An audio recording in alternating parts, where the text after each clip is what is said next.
అందరికీ నమస్కారం. మన శ్రీరస్తు ఛానల్కి స్వాగతం. 2025 కార్తీక మాసంలో ముఖ్యంగా 4 ప్రధాన నియమాల గురించి తెలుసుకుందాం. ప్రతిరోజు స్నానం. ఉదయం సూర్యోదయానికి ముందే లేవాలి. సాధ్యమైనంత వరకు నది స్నానం చేయాలి. స్నానం తరువాత ఓం నమః శివాయ అంటూ జపం చేయడం మంచిది. దీపాదానం. ఉదయం ఇంటి దేవాలయాలలో తులసి చెట్టు దగ్గర దీపం వెలిగించాలి.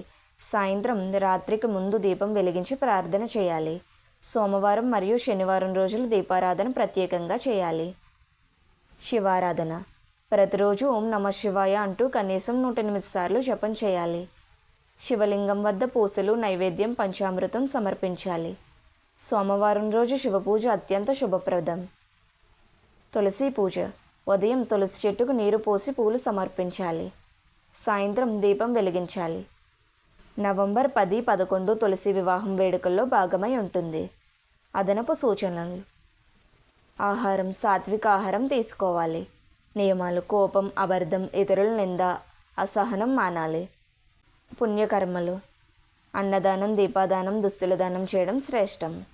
ప్రతిరోజు స్నానం, శివారాధన, తులసి పూజ, దీపాదానం భజన క్రమంలో జరిగితే కార్తీక మాసం ద్వారా భౌతిక, మానసిక, ఆధ్యాత్మిక శుద్ధి పొందవచ్చు. ధన్యవాదములు.